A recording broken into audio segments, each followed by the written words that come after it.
మనం పోగొట్టుకొని దేవుని యొక్క ఉగ్రతకు లోనయ్యే వారిగా మనం ఉంటున్నామా?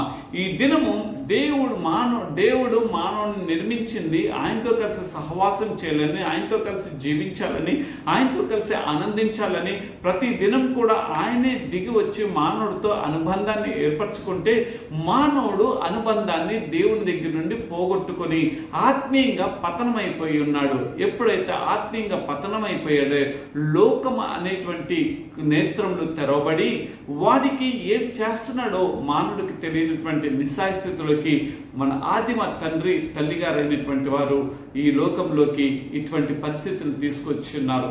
అయితే నీవు ఈ దినం తెలుసుకోవాల్సింది ఏమిటనంటే, నీ ఆత్మీయ స్థితి ఎలా ఉన్నది? నీ ఆత్మీయ స్థితిని నువ్వు కాపాడుకునే వ్యక్తిగా ఉంచినావా, లేకపోతే ఆత్మీయ స్థితిని పోగొట్టుకునేటువంటి పరిస్థితులుగా ఉంటున్నదా?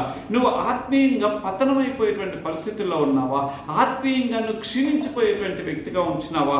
ఆత్మీయంగా నువ్వు దిగజారేటువంటి పరిస్థితులకు వెళ్ళిపోతున్నావా? దేని కొరకు, ఏ పరిస్థితుల కొరకు దేవుని దగ్గర నుండి నువ్వు దూరం అయిపోతున్నావు?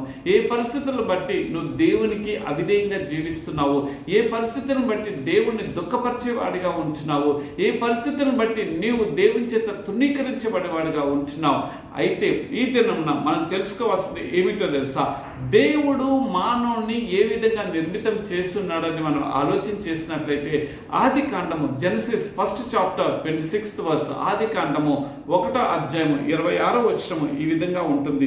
దేవుడు మన స్వరూపమందు మన పోలిక చొప్పున నరులను చేయుదము, వారు సముద్రపు చేపలను, ఆకాశ పక్షులను, పశువులను, సమస్త భూమి మీద ప్రాకు ప్రతి జంతువును ఏలుదురు కాకనియు పలికెను.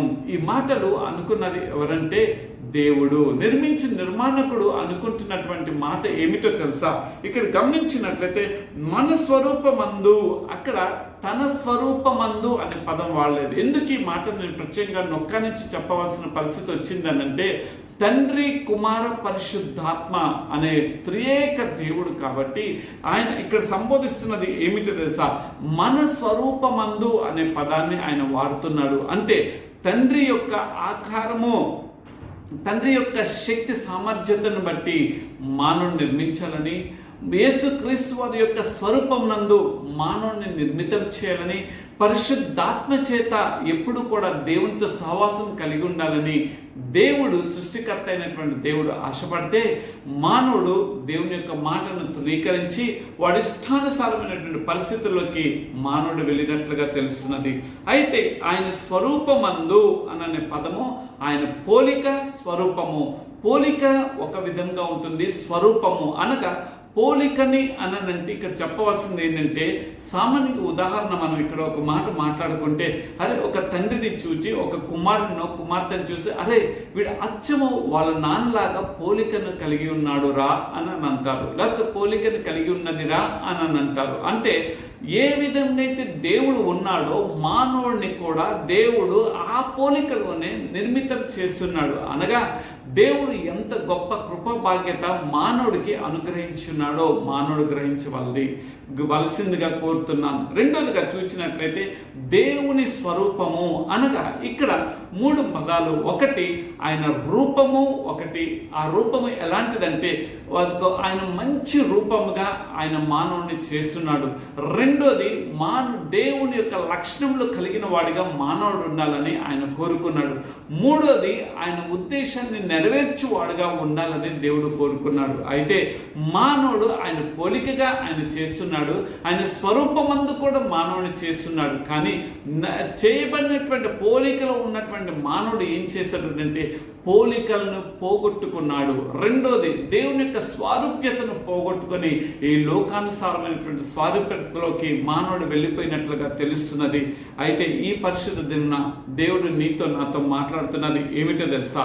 దేవుడు మన పట్ల తన యొక్క చిత్తం ఏమై ఉన్నదో ఆ చిత్తాన్ని నీ పట్ల నా పట్ల ఆయన నెరవేర్చుకోవాలని ఆయన ఇష్టపడుతున్నాడు.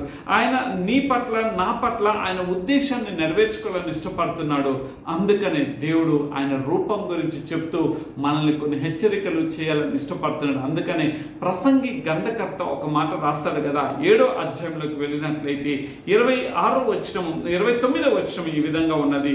ఇది ఒకటి మాత్రం నేను కనుగొంటిని, ఏమనగా దేవుడు నరులను యథార్థవంతులుగా పుట్టించిన గాని వారు వివిధమైన తంత్రములు కల్పించుకొని ఉన్నారు. ఈ మాటను చూస్తే వణుకు భయము పడుతూ ఉన్నది. ఎందుకు అనంటే దేవుడు ఒక్కటి మాత్రం గ్రంథకర్త రాస్తున్నటువంటి మాట ఏమిటనంటే, నేను కనుగొన్నాను అని అంటున్నాడు. ఏమిటో తెలుసా?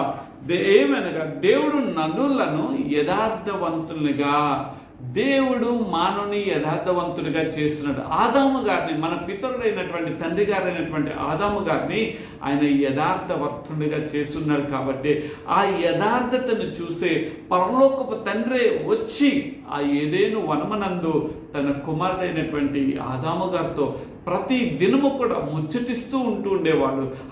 ఆయన సంతోషాన్ని ఆయన కుమారుడితో పంచుకుంటుండేవాడు. కుమారుడు ఆనందపడుతున్నటువంటి జీవితాన్ని చూసి తండ్రిగా కూడా ఆయన బహుగా ఆనందపడుతూ ఉండేవాడు. కుమారుడు ఉన్నటువంటి జీవితాన్ని చూసి ఆయన ఎంతగానో సంతోషిస్తూ ఉండేవాడు. ఆ సంతోషకరమైనటువంటి పరిస్థితుల్లో, అయ్యో నా కుమార్తె నేనైతే చాలా ఆనందపడుతున్నాను, కానీ నా కుమారుడికి ఒక కొదువై ఉన్నది. ఇగో ఈ యొక్క ఏదైనా వనమంతా కూడా ఉన్నది, కానీ నా కుమారుడికి ఒక తోడుంటే బాగుంటుంది కదా అని అనుకున్నాడు. ఆ యథార్థమైనటువంటి ఆ మార్గంలో తన కుమారుని నడిపించాలని తోడుగా ఇస్తే, ఎప్పుడైతే తన భార్య మాటను మన తండ్రి అయినటువంటి ఆదాము గారు విన్నారో, అవ్వమ్మ తల్లి చేసినటువంటి ఆ తృణీకరించబడినటువంటి, ఆ క్షీణించేటట్లుగా చేసినటువంటి లోకంలోకి, పాపంలోకి తీసుకొచ్చి యథార్థతను, సత్యానికి దూరమైనటువంటి పరిస్థితులు ఆ తల్లిగారి ద్వారా ప్రాప్తించి ఉన్నది. అందుకని ఇక్కడ అంటున్నాడు భక్తుడు ఏమనగా దేవుడు నరులను యథార్థవంతులుగా, దేవుడు నరులను యథార్థవంతులుగా ఆయన పుట్టించాడు. కానీ మానవుడు ఏం చేస్తున్నాడంటే నానా విధమైన తంత్రములను, అనగా మంత్రాలను, అనగా మాయ మాటలు, మసిపూసి మారేడు కాయలు అని అంటారు కదండి. ఆ స్థితిగతుల్లోకి వెళ్ళిపోయి మానవుడు ఏం చేసుకున్నాడంటే వాడంతటిగా వాడు కొని తెచ్చుకున్నాడు. ఎంత భయంకరమైనటువంటి పరిస్థితి అండి. అంటే మనం ఏదైనా ఒకటి నిర్మించినప్పుడు అది మనం అనుకున్నప్పుడు సంతోషంగా ఉంది అని అనుకున్నప్పుడు మనం కూడా దాన్ని చూసి ముచ్చట పడుతూ ఉంటాం. ఎప్పుడైతే మనకున్నటువంటి దానిలో సంతోషం కొరవడినప్పుడు కొద్ది బాధ కలుగుతుంది, దుఃఖం కలుగుతుంది, వేదన కలుగుతుంది. అదేవిధంగా నిర్మించిన నిర్మాణకుడు మనల్ని చూసి సంతోషపడాలని అనుకున్నాడు. కానీ ఈ నిర్మించిన నిర్మాణకుడు ఎప్పుడైతే నానా విధములైనటువంటి తంత్రములను, అక్కడ మాట రాయబడింది, నానా విధమైనటువంటి తంత్రములు అనే పదము, అనగా వీడు ఏమి చేశాడున్నాడంటే దేవుడు ఇచ్చినటువంటి మాటను మితిమీరటము మొదటి తంత్రము. రెండోదిగా యథార్థత నుండి తొలగిపోయి అబద్ధంలోకి వెళ్ళటము మరొక తంత్రము.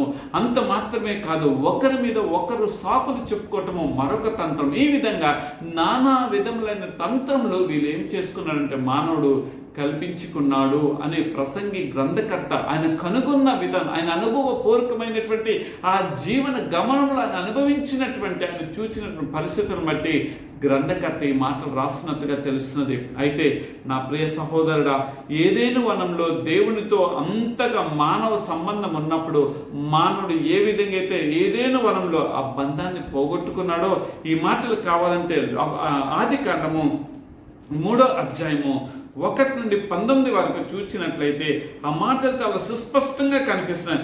నీవు తిరిగి అక్కడ అంటున్నారు చూడండి, ఏమనంటే 16వ వచనం, ఆయన స్త్రీతో నీ ప్రయాసము, నీ గర్భవేదనని మిక్కిలి హెచ్చించదను, వేదనతో పిల్లల్ని, అంటే దేవుడు వారిని ఆశీర్వదించాలని కోరుకుంటే మానవుడంతటికి మానవుడు వారి శాపాన్ని కొని తెచ్చుకున్నారు. ఇక్కడ మొదటిగా గమనిస్తున్నటువంటి మాట ఏంటంటే స్త్రీని ఆయన మొదటిగా శపించినట్లుగా తెలుస్తుంది.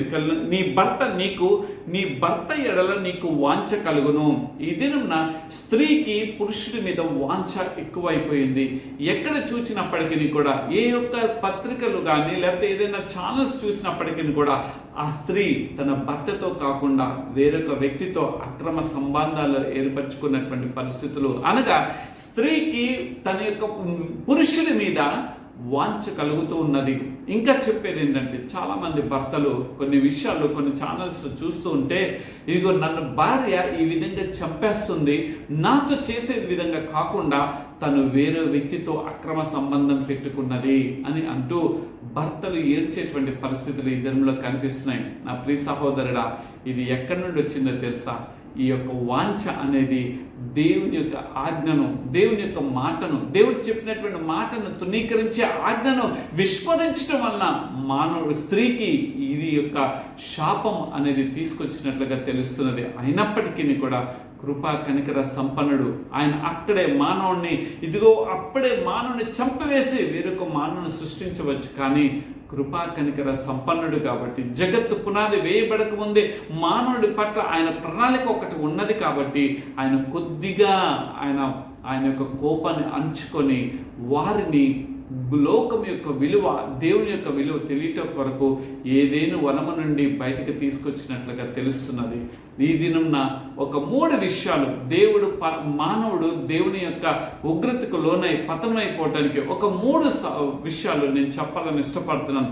మొదటిగా, ఆదాము పాపం చేయకముందు ఎలా ఉన్నాడు. రెండోది, పాపం చేసిన తర్వాత వాడి పరిస్థితి ఎలా వెళ్ళిపోయింది అనే విషయాలు చూసుకొని, రెండోది, నోవహు కాలం నాటి పరిస్థితులను కూడా మానవుడు ఏ విధంగా పతనావస్థకు చేరుకున్నాడు. మూడోదిగా, సొదొమ గొమొర్రా పరిస్థితులను కూడా చూసుకొని మనం ఇదేనా ముందుకు కొనసాగిపోతాం. మొదటిగా చూస్తే, ఆదాము గారు దేవునితో సహవాసం కలిగిన వాడిగా ఉన్నట్లుగా తెలుస్తున్నది. ఈ మాటలు 3వ అధ్యాయం 1 నుండి 19 వరకు ఉన్నటువంటి మాటలు నేను ఈ దినం వివరించాలని ఇష్టపడుతున్నాం. మొదటిగా, దేవునితో సహవాసం ఏర్పడింది. ఆ సహవాసము దేవునితో ఉన్నప్పుడు దేవుడితో దగ్గరికి వెళ్ళి అతి సమీపంగా ఉండి ముచ్చటించుకున్నటువంటి పరిస్థితులు కనిపిస్తున్నాయి. ఎప్పుడైతే ఆదాము గారు పాపం చేస్తున్నాడో, ఆదాము గారి జీవితంలో కలిగింది ఏమిటి తెలుసా? భయము కలిగినట్లుగా తెలుస్తున్నది. ఈ మాటలన్నీ కూడా మనం అక్కడ చూడవచ్చు. భయము అనేది మానవుడికి ఏర్పడినట్లుగా తెలుస్తున్నది. అప్పుడు వరకు ఆయనతో పాటు వృక్షాలు ఉన్నాయి, జంతువులు ఉన్నాయి, అన్ని విషయాల్లో కూడా ఆయన తృప్తికరమైనటువంటి బ్రతికే ఆదాము గారి జీవితంలో ఉంది. కానీ ఎప్పుడైతే పాపము అనగా ఆజ్ఞాతిక్రమమే పాపం అని దేవుని యొక్క వాక్యం సెలవిచ్చిన రీతిగా దేవుని యొక్క మాటను తృణీకరించి ఉన్నాడు. అంటే దేవుడు ఇచ్చిన ఆజ్ఞను, అయ్యా నువ్వు ఈ వనంలో ఉన్న సమస్తాన్ని కూడా నువ్వు సంతోషించురా నా కుమారుడా, సంతోషించు నా కుమార్తె అనంటే, ఎప్పుడైతే ఆ వనమునున్న వాటి కొరకే ఎందుకు దీని జోలికి వెళ్ళొద్దన్నాడో, నేను జాగ్రత్త పడితే బాగుంటుంది అని చెప్పి ఇరువురు అనుకోనుంటే ఈ పాటికి వేరొక విధంగా పరిస్థితులు ఉండే. కానీ మానవుడు ఏమి చేస్తున్నాడంటే, మానవుడు ఉండవలసినటువంటి స్థానంలో నుండి తన ఇష్టానుసారమైన స్థానంలోకి వెళ్ళి ఉన్నాడు కాబట్టి పాపానికి లోబడిపోయినట్లుగా తెలుస్తున్నది. అందుకనే మానవుడికి భయం అనేది కలిగినట్లుగా ఈ యొక్క అధ్యాయంలో మనం చూడగలుగుతాం.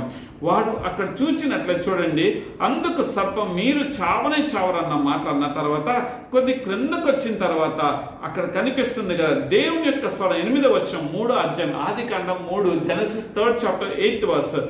అందుకు దేవుడు ఆ మాట చెప్తూ అతని భార్య తోటలో దేవుడైన స్వరమును విని దేవుడైన యెహోవా ఎదుటికి రాకుండా తోట చెట్ల మధ్యను దాగుకొనెను అనగా భయం కలిగినటువంటి పరిస్థితులు కనిపిస్తున్నాయి.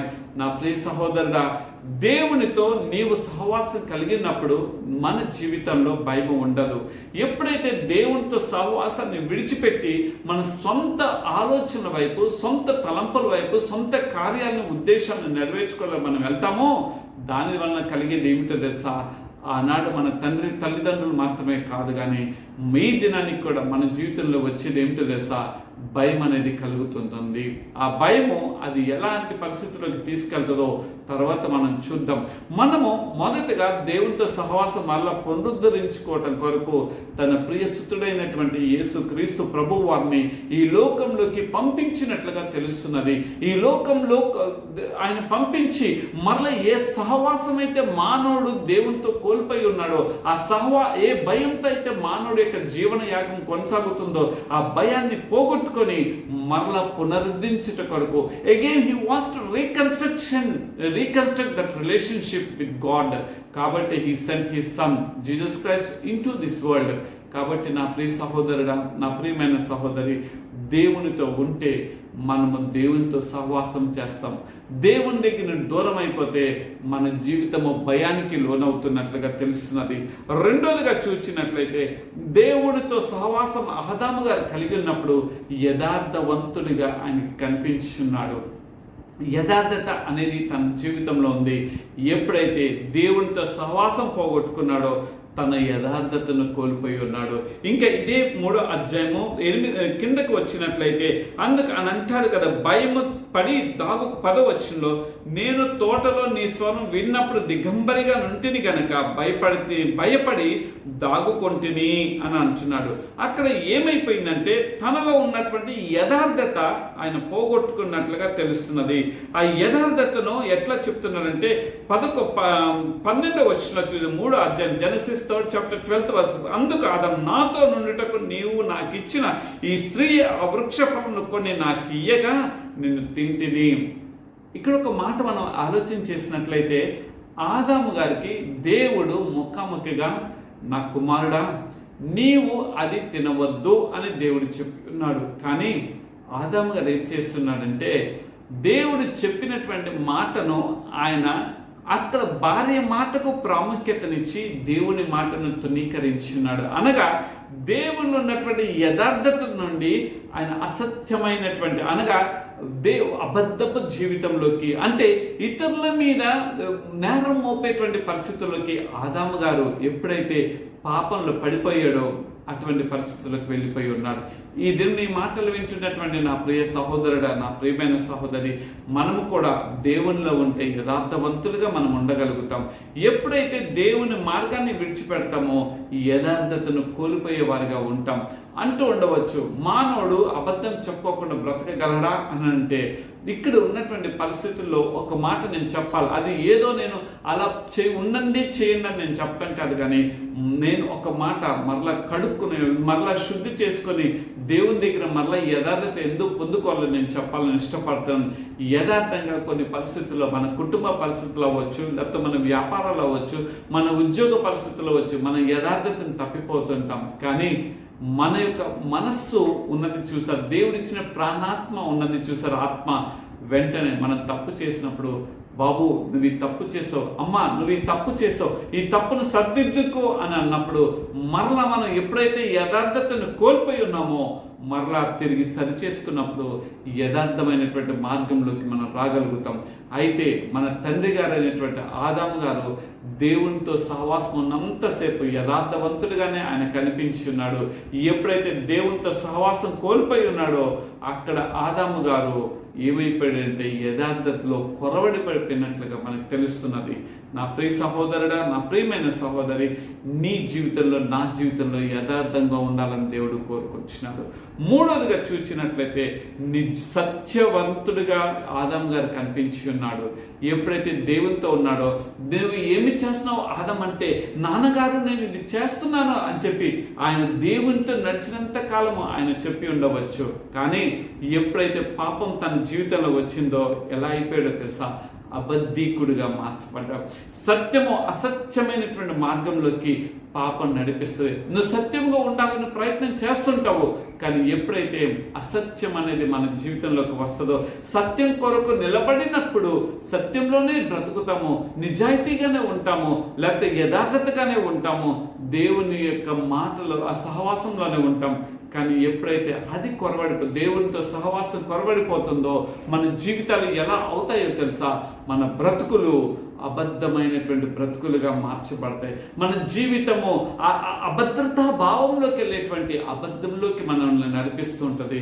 నాలుగోదిగా నిజాయితీ పరుడుగా దేవుని దృష్టిలో ఆదాము గారు కనిపించున్నాడు. నిజాయితీగా ఉంటూ ఉండేవాడు. బాబు ఆదాం నువ్వేం చేస్తున్నావు అనంటే, డాడీ నేను ఇది చేస్తున్నాను అని ముచ్చటించేటువంటి సహవాసము దేవునితో తన కుమారుడు అనేటువంటి ఆదాం, మన పితరుడైన తండ్రి గారికి దేవుడు ఏర్పరిచి ఉన్నాడు. కానీ ఎప్పుడైతే ఆయన తప్పిపోయి ఉన్నాడో, ఆయన దేవుని మాటకు దూరం అయిపోయి ఉన్నాడో, ఎలా అయిపోయాడో తెలుసా? తన జీవితము అంతా కూడా అకలతుకలమైపోయి అసత్యమైనటువంటి నిజాయితీ పరుడల్లా ఆయన ఒక విధంగా చెప్పాలంటే అబద్ధీకుడు అయిపోయాడని ఈ మాట ద్వారా మనం చెప్పవచ్చు. ఇందాక చెప్పిన సత్యవంతుడిగా ఉన్నాడు, ఇక్కడ నిజాయితీపరుడుగా కూడా ఉన్నాడు. కానీ పాపం చేసినప్పుడు ఆయన అబద్ధీకుడిగా మార్చబడ్డాడు. తన జీవితంలో అల్లకల్లోలు తెచ్చుకునేటువంటి పరిస్థితుల్లోకి ఆదాము గారు వెళ్ళిపోయినట్లుగా తెలుస్తుంది.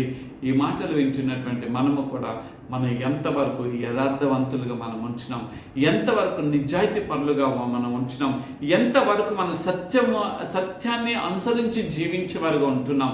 అందుకని గల్తీ రాసిన పత్రికలో ఒక మాట రాయబడి ఉంటుంది.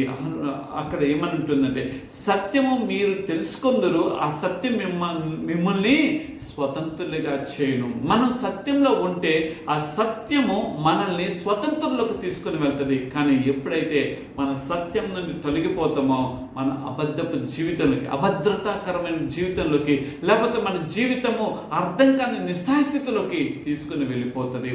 ఆ రోజుగా చూసినట్లయితే ఆదాము గారు దేవునితో సహవాసం కలిగి ఉన్నప్పుడు పవిత్రుడిగా ఉన్నాడు. అయితే పాపం చేసినప్పుడు నింద మోపేవాడిగా ఉన్నాడు అంటున్నాడు కదా. ఇందాక చదవబడినట్టు మాట, నీవు నాకు ఇచ్చినటువంటి ఈ స్త్రీయే అనే పదం అక్కడ కనిపిస్తున్నది. అక్కడ గమనించినట్లు 6వ వచనం 7వ వచనం చూసిన 3వ అధ్యాయం Genesis 3rd chapter 6, 7 and 8 verse if we see, we can see ఆయన ఏమైపోయాడనంటే నింద మోపేవాడు. నువ్వు ఇచ్చినటువంటి స్త్రీనే కదా అని దేవుడి మీదే నింద మోపేటువంటి వాడిగా మన పితరుడైనటువంటి ఆదాము గారు వెళ్ళిపోయినట్లుగా తెలుస్తున్నది. ఈ దినం నీ జీవితంలో కూడా నువ్వు తప్పు చేసినప్పుడు నేనేం చేయను, నాకు మీరుగే కదా పెళ్లి చేసినటువంటి భార్య కదా, లేకపోతే నాకు ఇచ్చినటువంటి తోటి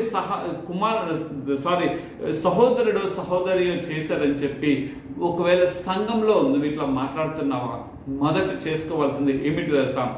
మనల్ని మనము స్వపరీక్ష చేసుకోవాల్సినటువంటి ఆవశ్యకత ఎంతో ఉన్నది. అయితే మనము పవిత్రమైనటువంటి జీవితము ఆదాము గారు దేవునితో కలిసి ఉన్నప్పుడు ఉన్నాడు. కానీ ఆ పవిత్రత అంతా కూడా పాపం చేసినప్పుడు ఆయన అపవిత్రుడిగా మార్చబడి ఉన్నాడు. ఆయన జీవితము ఎలా అయిపోయిందనంటే ఆ అపవిత్రమైన మార్గంలోకి వెళ్ళాడు. కాబట్టి ఏం చేశాడు తెలుసా? నింద మోపేవాడిగా అయిపోయి ఉన్నాడు. ఈ దినం నీ యొక్క ఆత్మీయ స్థితిలో కూడా నీవు పవిత్రత కలిగిన వాడిగా ఉంటున్నావా, లేకపోతే ఏదో పరిస్థితులను చూపించి ఈ పరిస్థితుల వలన అని ఆ పరిస్థితులనే నువ్వు ఒక మూల కారణంగా చూపిస్తున్నావా? కాదు.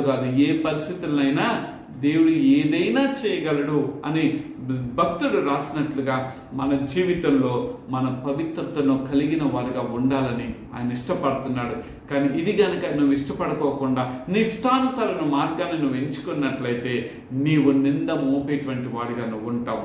ఆ రోజుగా చూచినట్లయితే నిందారహితుడుగా, ఏ నింద కూడా తండ్రి అయినటువంటి దేవునితో తన కుమారుడైనటువంటి ఆదాము గారికి ఆయన దేవునితో సహవాసం ఉన్నప్పుడు తండ్రికి కుమారులో ఏ నింద మోపటానికి అవకాశం దొరకలేదు. ఎందుకో తెలుసా? దేవుని యొక్క సహవాసము, దేవుని యొక్క భయము, దేవుడు నా తండ్రి ఉన్నాడు నాతో కలిసి సహవాసం చేసేటువంటి ఆ మధుర క్షణాల కోసం ఎప్పుడు కూడా తాపత్రయపడేవాడిగా ఆ కుమారుడు ఉన్నాడు. కానీ ఆ కుమారుడు అంతగా మిగిడమైన ప్రేమ కలిగినటువంటి ఆ బంధము ఎక్కడ తెగిపోయిందో తెలుసా? పాపం చేసినప్పుడు. ఎలా అయిపోయాడో తెలుసా? సిగ్గు ఏర్పడేటట్లుగా అయిపోయింది. అతని జీవితము ఎలా అయిపోయింది? నిందారహితమైనటువంటి జీవితము నిందలు పడే పరిస్థితుల్లోకి వెళ్ళిపోయింది. ఎలాంటి నిందో తెలుసా? ఆ యొక్క ఏదైనా వనం, పచ్చగా ఉండేటువంటి ఆ ఏదైనా వనంలోని తృణీకరించబడి బయటకు నెట్టివేసే పరిస్థితుల్లోకి వెళ్ళిపోయినట్లుగా తెలుస్తున్నది. ఈ మాటలన్నీ కూడా ఇదే 3వ అధ్యాయంలో మనం ఆ మాటలు చూడగలుగుతాం. చూడండి, ఈ 3వ అధ్యాయం జెనసిస్ 3rd chapter 24. అప్పుడు ఆయన ఆదామును వెళ్ళగొట్టి ఏదేను తోటకు తూర్పు దిక్కున కెరూబులను జీవవృక్షమునకు పోవు మార్గమును కాచుటకు ఇటు అటు తిరుగుచిన ఖడ్గ జ్వాలలను నిలబెట్టెను. అనగా దేవుని చేత తృణీకరించబడి సిగ్గుతో తల వంచుకొని బయటకు వచ్చేటువంటి పరిస్థితులు ఏర్పడినట్లుగా తెలుస్తున్నది. నా ప్రియ సహోదరుడా, నీ జీవితము ఆత్మీయంగా నిందారహితమైనటువంటి జీవితంగా ఉన్నదా, లేకపోతే నీ జీవితం సిగ్గుతో వెళుతున్నదా? అనగా నువ్వు మందిరానికి వెళ్ళినప్పుడు ఒకలాగా ఉంటాం, మందిరం నుండి బయటకు వచ్చిన తర్వాత ఇంకోలాగా ఉంటాం, ఇంటికి వచ్చిన తర్వాత ఇంకొకలాగా ఉండటము, లేకపోతే ఇతరులతో సంభాషించినప్పుడు ఒకలాగా ఉంటాము, లేకపోతే దేవునితో సంబంధం కలిగినప్పుడు ఎంతో పవిత్రుగా జీవిస్తున్నట్లు నిందలేనటువంటి వాడి ఆ యొక్క వేస్టర్ జీవితం మనలో ఉన్నదేమో. దేవా, ఇదిగో నాయన 2025 సంవత్సరం ముగించబోతున్నాను త్వరలో, కానీ నాయన నా మీద ఉన్నటువంటి ఆ అపరాధము తనే నిరాపరాధంగా చేయండి ప్రభువా అని మనం అడిగితే ఆయన చేయువాడై ఉన్నాడు. ఆఖరిగా చూసినట్లయితే ఈయన ఎలా ఉన్నాడో తెలుసా? దోషారోపణ మోపినటువంటి వ్యక్తిగా కనిపిస్తున్నాడు. అనగా తన జీవితంలో శాపాన్ని తెచ్చుకున్నట్టు ఇప్పుడు చదవబడినటువంటి 24వ వచనం 3:24లో తన జీవితము శాపగ్రస్తమైన జీవితంగా మార్చబడింది.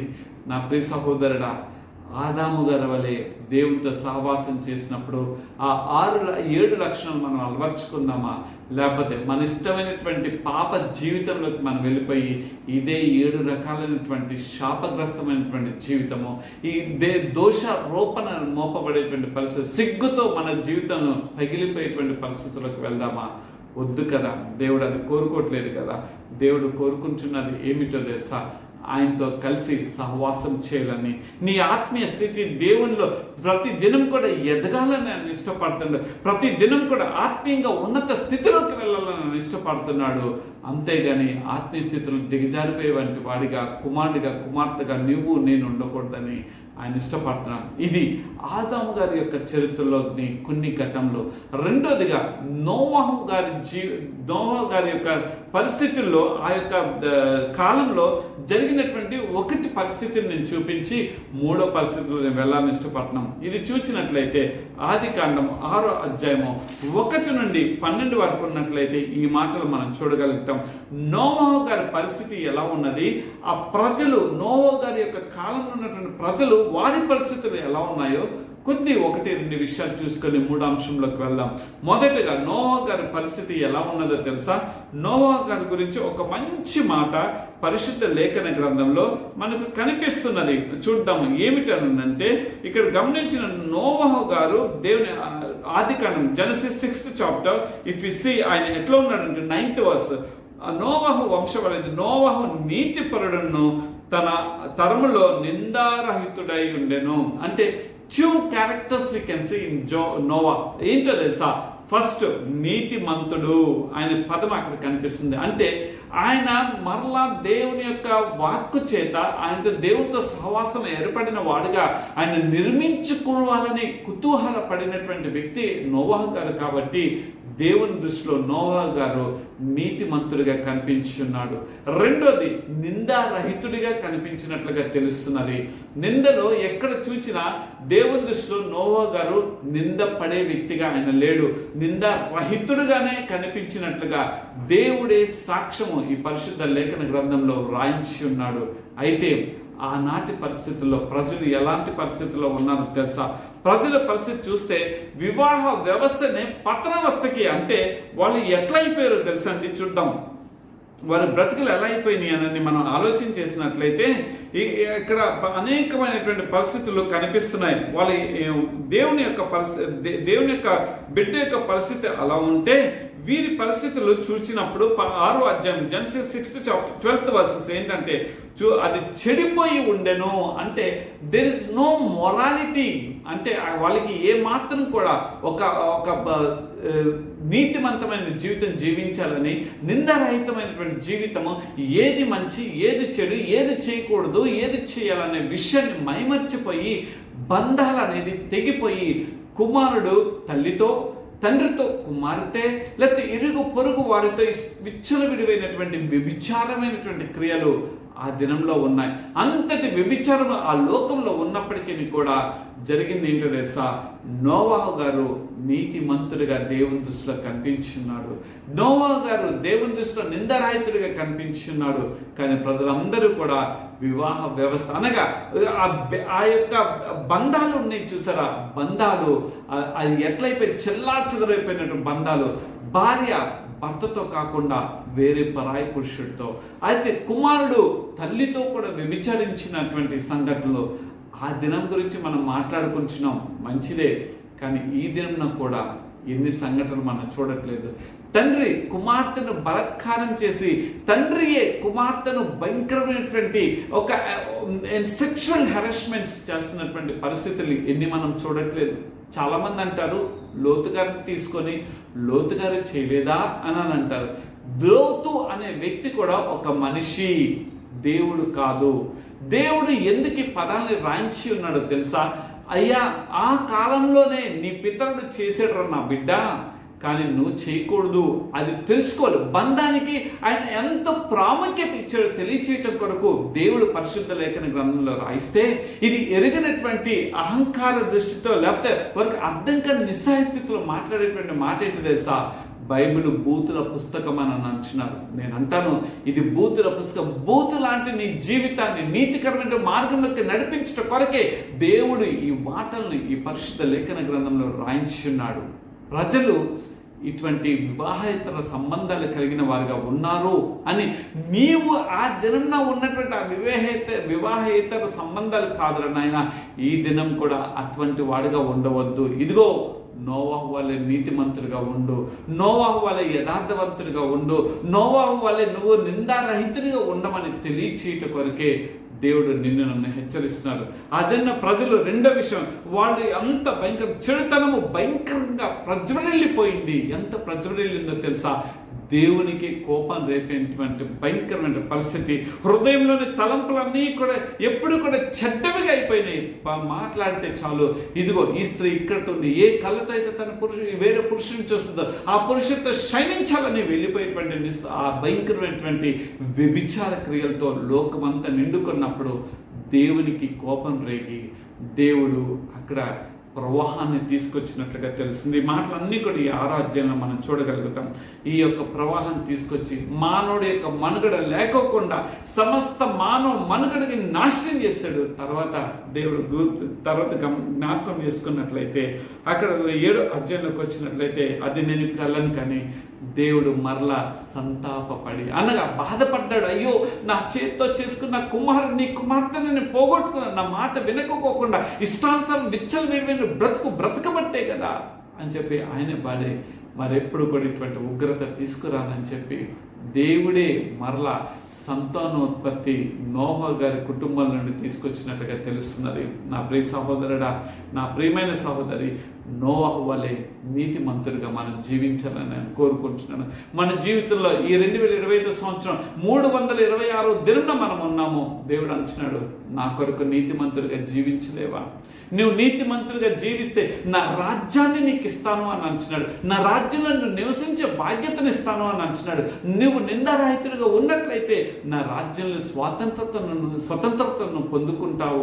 నా రాజ్యంలో నివసించటం అది ఎంత గొప్ప కృపా బాధ్యత. ఆ రాజ్యం గురించి మనం ముందుకెళ్తే మనకు అర్థం. ప్రకటన గ్రంథంలో అయితే ఆయన రాజ్యం గురించి అనేక మంది భక్తులు రాసి ఉన్నారు కదండి. హెస్కేల్ గారు, ఇర్మియా గారు, ఎంతమంది గొప్ప గొప్ప భక్తులు ఆ పరలోక రాజ్యాన్ని గురించి రాసి ఉన్నారు. దేవుడు నీతో నన్ను హెచ్చరిస్తున్నాడు, ఇదిగో ఆదాము గారి వలె నువ్వు తప్పిపోవద్దు. రెండోదిగా, ఇదిగో నీవు నోవాహు గారి కాలంలో ఉన్న ప్రజల వరే నీ బ్రతుకు ఉండకూడదు. అంత మాత్రమే కాదు, 3వ కాలం నాటి పరిస్థితులు కూడా మనం చూద్దాం. సొదొమ గొమొర్రా పట్టణ పరిస్థితులు మనం గమనించినట్లయితే రండి ఆదికాండము 19వ అధ్యాయంలోకి మనం వెళ్ళినట్లయితే 19వ అధ్యాయము 1 నుండి 29 వరకు ఉన్నటువంటి మాటలు మనం గమనించినట్లయితే ఎలా ఉన్నారు తెలుసా? వారి యొక్క ప్రజలు యొక్క పాపములు భయంకరంగా తయారైపోయినాయి అండి. భయంకరమైన పరిస్థితులుగా ప్రజల యొక్క పరిస్థితులు వెళ్ళిపోయినాయి. రెండోదిగా చూసినట్లయితే ఆ భయంకరమైన పరిస్థితుల వలన ఏమి చేయబడ్డారు తెలుసా? ఇక్కడే మనకు కనిపిస్తుంది, 19వ అధ్యాయంలోనే కనిపిస్తుంది. ఇగో ఆ యొక్క సొదొమ గొమొర్రా దగ్గర ఉండి దేవదూతలు కనిపెట్టినప్పుడు వారు నమస్కరించి చేసినప్పుడు ఇవన్నీ చెప్పుకుంటూ వెళ్ళినట్లయితే కిందకు వచ్చేటప్పటికి ఉంటుంది కదా, ఎలా ఉందో తెలుసా? దేవుడు అగ్ని గంధకములను ఆయన కురిపించినట్లుగా తెలుస్తుంది. మొన్నటిదేమన్నా నా యొక్క ఆత్మీయ సహోదరుడు ఒక సహోదరుడు వెళ్ళి సొదొమ గొమొర్రా ప్రాంతానికి వెళ్ళి ఆ యొక్క రాజ్యం, బబులోను రాజ్యం దగ్గర ఉన్నటువంటి ఆ బూడిదైపోయినటువంటి పరిస్థితులు చిన్న స్ఫటికాలు తీసుకొని వెళ్ళినట్లయితే ఆయన చెప్తున్నటువంటి మాట ఏంటంటే, స్టిల్ నౌ అవి కొంత వేడిగాను కొంత ఎన్ని వేల సంవత్సరాలు అయింది, ఇప్పటికి కూడా ఆ లాష్ అంటే ఆ బూడిదని తీసుకొని ఆ సహోదరు చూపిస్తున్నాడు. అక్కడ ఉన్న చిన్నటువంటి ఆ యొక్క గులిక రాళ్ళు కూడా తీసుకొచ్చి ఆ సహోదరు చూపిస్తున్నప్పుడు అప్పుడు అనిపించింది నాకు, సొదొమ గొమొర్ర మీద దేవుని యొక్క ఉగ్రత ఎంతగా రగులుకుందంటే అంతగా రగలకపోతే ఇటువంటి పట్టణాలే కూలిపోయి బూడిదైపోయేటువంటి పరిస్థితులు ఉన్నాయి. ఏదైనా నువ్వు సొదొమ గొమొర్ర వంటి పరిస్థితుల్లో జీవిస్తున్నావా? లేకపోతే లోతు కుటుంబాన్ని దేవుడు రక్షించిన రీతిగా, లోతుని దేవుడు రక్షించిన రీతిగా నీవు కూడా రక్షించబడాలని ఇష్టపడుతున్నావా? దేవునితో సహవాసం కలిగి ఉన్నప్పుడు లోతు ఏ పాపము చేయని వాడిగానే ఉన్నాడు. దేవునితో సహవాసం కలిగి ఉన్నప్పుడు లోతు దేవునితో మంచి బంధాన్ని ఏర్పరచుకున్న వాడిగానే ఉన్నాడు. ఎప్పుడైతే లోతు ఆ యొక్క పరిస్థితుల నుండి బయటకు వచ్చి ఉన్నాడో, తన పరిస్థితుల్లో నుండి తన కిందకి అధమస్థితిలోకి వెళ్ళి ఉన్నాడో, పరిస్థితులు తారుమారాయని. నా ప్రియ సహోదరుడా, నా ప్రియమైన సహోదరి, ఈ మాటలు విన్న నీవు ఇదిగో దేవుడు గంధకములను, అగ్ని గంధకములను, ఆకాశంను కురిపించేటువంటి ఆ భయంకరమైన పరిస్థితులు మన జీవితంలో రాకముందే మనము నోవాహు గారి వలె నీతిమంతుడిగా జీవించాలని ప్రయత్నం చేద్దాం. నోవాహు గారి వలె నిందారహితమైనటువంటి జీవితం జీవించటం కొరకు మనం ప్రయత్నం చేసేవారుగా ఉందాం. నోవాహు గారు అయితే ఏ విధంగా దేవుని దృష్టిలో ఒక యథార్థవంతుడిగా కనిపించినాడో అట్లాంటి యథార్థవంతుడిగా కనిపించాలనే విధంగా ఉండాలని ప్రయత్నం చేద్దాం. అంత మాత్రమే కాదు, మన పితరుడైనటువంటి తండ్రి అయినటువంటి ఆదాము గారు కూడా ఎప్పుడు కూడా దేవునితో అతి సమీపంగా బంధాన్ని కలిగి ఉన్నాడో, తన కుమారుడైనటువంటి యేసుక్రీస్తు ద్వారా ఏర్పరిచినటువంటి బంధాన్ని మరలా మనం పునరుద్ధరించుకునే వారుగా ఉందాము. రెండోదిగా మనం యథార్థ మార్గంలో నడిచేవారుగా ఉందాం. మూడోదిగా సత్యమైనటువంటి జీవితం జీవించేవారుగా ఉందాము. నాలుగోదిగా మన దేవుని దృష్టిలో నిజాయితీ పరులుగా ఉండేవారుగా ఉందాం. ఐదోదిగా మనం పవిత్రమైనటువంటి జీవితం జీవిద్దాం. నీ పవిత్రత ఎంత తెలుసా? దేవుడు ఒకటి పాపంగా ఎంచలేదు. నీ భార్యతో నువ్వెంత సుఖాన్ని అనుభవించినా అది పాపం కాదు. కానీ నువ్వు ఇతర స్త్రీతో నువ్వు క్షీణించి ఇతర పురుషుడితో నువ్వు క్షీణిస్తే అది పాపంగా ఎంచబడుతుంది. కానీ మనం ఎంతవరకు పవిత్రంగా, ఒక మాట నేను చెప్పి ముగిస్తాను, ఏంటో తెలుసా? దేవుని కొరకు నపుంసకులుగా జీవించాలని తృష్ణ కలిగిన వారు, ఇది రానున్న దినాల్లో చెప్పాలని ఇష్టపడుతున్నాను. వారు దేవుని కొరకు, అంటే వారిలో ఉన్నటువంటి పాప కామ ఆలోచన అన్నిటిని కూడా ఒక నపుంసకులు కనుక ఏ ఆలోచనలు ఉండవో అలాంటి ఆలోచనలుగా మార్చుకొని దేవునితో సహవాసం చేసిన వారు మనకు జీవ గ్రంథంలో ఉన్నారు. నీవు నేను నపుంసకులుగా దేవుని కొరకు మారిపోదాం. అంటే నువ్వు పాపం వైపు మన మనసును మరల్చుకోకుండా దేవుని వైపు మన మనసుని మరల్చేవారుగా మనం ఉందాం. దేవుని కొరకు నీతిగా జీవిద్దాం. దేవుని యొక్క సత్యమైన మార్గంలో నిలుద్దాం. దేవునితో మనతో ఏర్పరచిన బంధంని దినదినము పెంపొందించుకునే వారుగా ఉందాం. కానీ దిగజార్చుకొని క్షీణించిపోయి మన జీవితాన్ని అపవిత్ర మార్గంలోకి నడిపించుకొని చివరికి నరకాగ్నిలో కాల్చిపడే వారిగా ఉండకూడదని దేవుడు కోరుకున్నాడు. కాబట్టి మన పతనము ఎందు నిమిత్తం ప్రారంభించబడిందో ఆ పతన వస్త్రం నుండి ఏ విధంగా దేవుడు మరలా నీతికరమైన మార్గంలోకి మనం పయనించాలని కోరుకుంటున్నాడో దేవుడు మనకు తెలియజేస్తున్నాడు. దేవుడు ఈ వాక్యం మన వెనుకల్లో దీవించును గాక. ఆమేన్. రండి ప్రార్థన చేసుకుందాం. పరిశుద్ధుడా, సర్వోన్నతుడా, సర్వశక్తిమంతుడా, మా గొప్ప ప్రియ పరలోకపు తండ్రి, మీ ఘనమైన, అద్వితీయమైన, అతి శ్రేష్టమైన, పూజ్యమైన నామానికి స్తుతి స్తోత్రం వందములు చెల్లిస్తున్నాం. ఈ పరిశుద్ధ దినము 2025 సంవత్సరం నవంబర్ మాసం 23వ తారీఖున, అనగా 25వ సంవత్సరంలో 326వ దినమున తండ్రి మీరు మాతో మాట్లాడి ఉన్నారు. తండ్రి, మీరు మమ్మల్ని నిర్మించినప్పుడు ప్రభా మేము పవిత్రులుగానే ఉన్నాం. మీరు మమ్మల్ని నిర్మించినప్పుడు తండ్రి మా పితరుడైనటువంటి ఆదాము గారు యథార్థవంతుడుగానే ఉన్నాడు. మీరు ఆయన మా పితరుని నిర్మించినప్పుడు మీతో అవినోభావ సంబంధాన్ని కలిగిన వాడిగా ఉన్నాడు. మీతో నా పితరుడు ఆయన సహవాసం చేసినప్పుడు ప్రభా ఇదిగో పవిత్రమైనటువంటి జీవితం కలిగిన వాడిగానే ఉన్నాడు. కానీ ఎప్పుడైతే మా తండ్రి గారు నాయన ఆదాము గారు మీ మార్గాన్ని విడిచిపెట్టి వెళ్ళి ఉన్నారో తండ్రి, ఎంత భయంకర శాపాన్ని తీసుకొచ్చినాడు. ఆ శాపము మమ్మల్ని క్షీణతలోకి నడిపిస్తుంది ప్రభా. దయతో మమ్మల్ని నడిపించండి. మేము ఆత్మీయమైన ఎదుగుదలలో జీవించాలన్నది మీరు కోరుకుంటున్నారు. కాబట్టి క్షీణించిపోకుండా నాయన మేము ఎదగాలని మీరు ఇష్టపడుతున్నారు. కాబట్టి మీరు మమ్మల్ని హెచ్చరించి ఉన్నారు. అంత మాత్రమే కాదు, నోవా గారి కాలం నాటి పరిస్థితుల్లో కూడా నోవా గారు మీ దృష్టికి నీతిమంతుడిగా కనిపించి యథార్థవంతుడిగా కనిపించాడు. ఒక నాయన నిందారహితమైనటువంటి జీవితం కలిగిన వాడుగా కనిపించాడు. కానీ ప్రజలు చూస్తే విచ్చలవిడి భయంకరమైనటువంటి జీవితం జీవించిన వారుగా కనిపిస్తున్నారు. కానీ మేము కూడా ఈ దిన నాయన ఇటువంటి నాయన అనీతికరమైనటువంటి మార్గంలో భ్రష్టకరమైనటువంటి మార్గంలో ఇష్టానుసారమైనటువంటి దేవుడు చూస్తున్న భయం లేనటువంటి నాయన భ్రష్టకరమైనటువంటి జీవితం మేము జీవిస్తున్నాం. దయతో మమ్మల్ని క్షమించండి అయ్యా. సొదొమ గుమర గురించి కూడా మీరు కాలం నాటి పరిస్థితి కూడా మీరు మాట్లాడినారు.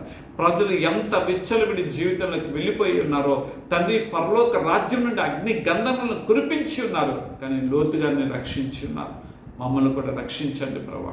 ఈ పరిశుద్ధంలో మీరు ఇచ్చిన ప్రతి వాక్కు కూడా మా జీవితంలో భద్రపరచుకొని మీ కొరకు నీతిగా జీవించగలిగి మీ చేత రక్షించబడి పరలోక రాజ్యాన్ని నాయన నివాసులుగా మేము ఎంచబడి ఆ సార్వత్రిక సంఘంలో చేర్చబడి నాయన మీ రాజ్యంలో నాయన మేము జీవించగలిగే కృపా భాగ్యం దయచేయండి. మానవులుగా పదే పదే పడిపోతుంటాం, మరలా సరిచేసి ప్రభావం నిలబెట్టుకోమని ప్రాధాయపడుతున్నాం తండ్రి. నాయన ఈ ఇచ్చినటువంటి పరిశుద్ధ దినాన్ని బట్టి వందనాలు. గడిచిన కాలం అంతా కూడా కేవలం మీ యొక్క ఉచితమైన కృపలో మమ్మల్ని కాచి కాపాడారు. మీరు మా జీవితం ఇచ్చిన మరొక నూతన వారాన్ని బట్టి మీకు కృతజ్ఞతలు చెల్లిస్తూ ఈ వారం అంతా కూడా మీ కృపాక్షమంతా మమ్మల్ని నడిపించమని, మీరు రాకడ ఆలస్యమైతే ప్రభా మరొక నూతన వర్తమానంతో మీరు మాతో మాట్లాడమని మీ దయగలిగిన హస్తాలకి మమ్మల్ని మేము అప్పగించుకుంటూ నజరుడైన యేసుక్రీస్తు వారి అతి శ్రేష్టమైన నామంలో ప్రార్థిస్తున్నాను తండ్రి. ఆమె. తండ్రి దయ, కుమారుని ప్రేమ, పరిశుద్ధాత్మ అన్యోన్య సహవాసం దేవుని చేత మరల పునరుద్ధరించబడి ఆయనతో సహవాసం చేయవారుగా దేవుడు మనల్ని నడిపించునుగాక. Amen, amen, amen. మంచిది నా ప్రియ సహోదరుడు, నా ప్రియమైన సహోదరి. దేవుని యొక్క మహా గొప్ప కృపా భాగ్యతను బట్టి దేవుడు నీతో నాతో మాట్లాడి ఉన్నారు. పతనమైనటువంటి మన ఆత్మీయ స్థితిని మరలా దేవుడు పునరుద్ధరించాలని నేను కోరుకున్నాను. కాబట్టి ఈ దినం దేవుని యొక్క వాక్కుల చేత నీతో మాట్లాడి ఉన్నారు. ఈ మాటల చేత బలపరచబడి ఇగో రాబోతున్నటువంటి ఈ నూతన వత్సరకాలం ప్రవేశించబడక ముందే మరలా దేవుని చేత బంధాన్ని ఏర్పరచుకుందాం. పవిత్రలోకి నడిపే నీతిగా నిజాయితీగా దేవుని చేత సబాష్ బడా నమ్మకమైన మంచి దాసుడు అని అనిపించుకుంటే ఎంత గొప్ప కృపా బాధ్యత. ఆయన పరలోక రాజ్యంలో చేర్చబడితే ఆ నిత్య రాజ్యంలో దేవునితో కలిసి ఉండేటువంటి కృపా బాధ్యత మనం పొందుకుంటాం. ఏ మాటలైతే దేవుడు పరిశుద్ధాత్మ చేత తన భక్తుల చేత ఇక్కడ వ్రాయించున్నాడో ఆ భక్తుల్ని చూడగలిగేటువంటి కృపా బాధ్యత దేవుడు మనకి అందరికి అనుగ్రహించిన కాక. మా గురించి, మా పరిచయాల గురించి మీ అనుదిన ప్రార్థనలు జ్ఞాపకం చేసుకోమని మీ ప్రార్థన సహాయ సహకారాలు కోరుకుంటున్న మీ యొక్క ఆత్మీయ సహోదరుడు Kalapala Sanjay. Thank you very much. God bless you all. Shalom.